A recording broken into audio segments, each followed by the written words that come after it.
नमस्कार दोस्तों, राधे राधे, जय श्री कृष्णा। कैसे हैं आप सभी। तो जैसा कि आप सभी को पता है, सावन का महीना बेहद पावन माना जाता है।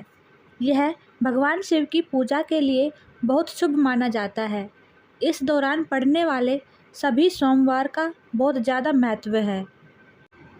कहते हैं कि इस उपवास का पालन करने से सभी मनोकामनाओं की पूर्ति होती है। इसके साथ ही शिव जी की कृपा मिलती है।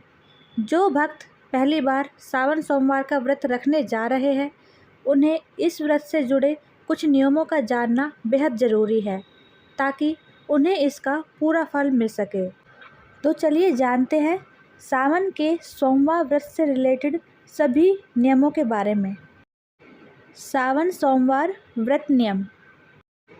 तो सबसे पहले व्रत शुरू करने से पहले सुबह स्नान करके भगवान शिव के सामने व्रत का संकल्प लें।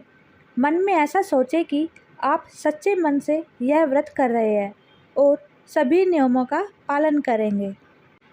इसके बाद व्रत के दिन शारीरिक और मानसिक शुद्धता बनाए रखें, अर्थात हमें सिर्फ स्नान करके शारीरिक रूप से शुद्ध नहीं होना है, बल्कि मानसिक रूप से भी शुद्ध होना है।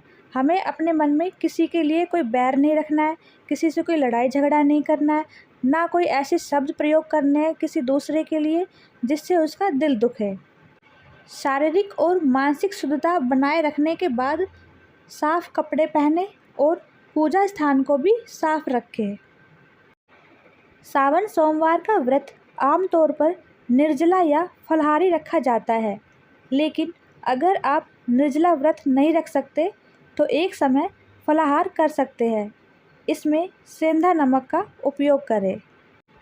तो अब आगे सवाल आता है कि हम सावन के सोमवार के व्रत में क्या खा सकते हैं। तो व्रत के दौरान फल, दूध, दही, साबूदाना, कुट्टू का आटा, सिंघाड़े का आटा और उससे बनी चीज़ें, शकरकंद आदि का सेवन कर सकते हैं। उसके बाद सवाल आता है कि हमें क्या नहीं खाना चाहिए।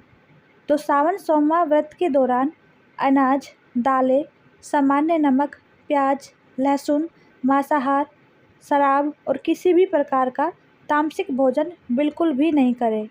यह ध्यान रखें कि व्रत का पालन करने के लिए भी अनाज का प्रयोग बिल्कुल ना करें। अब आगे जानते हैं कि सावन सोमवार के व्रत की पूजा विधि क्या है। तो सबसे पहले सुबह जल्दी उठें और स्नान करें। स्नान करने के बाद शिवलिंग पर जल, बेलपत्र, धतूरा, भांग, दूध, दही, घी, शहद, शक्कर, गंगा जल और सफ़ेद फूल आदि चढ़ाएं। शिवलिंग पर अक्षत और चंदन लगाएं।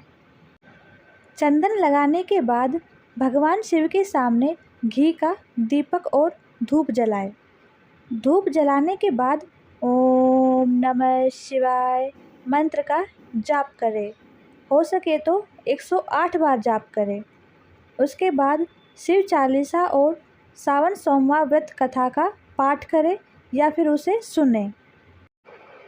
पूजा के अंत में भगवान शिव की आरती करें और उसके बाद अंत में भगवान शिव से पूजा और व्रत में हुई सभी गलतियों के लिए माफ़ी मांगें, क्योंकि इंसान तो गलतियों का पुतला है, कुछ ना कुछ गलती हो ही जाती है, तो भगवान से क्षमा याचना ज़रूर करें। तो आपको ये जानकारी कैसी लगी?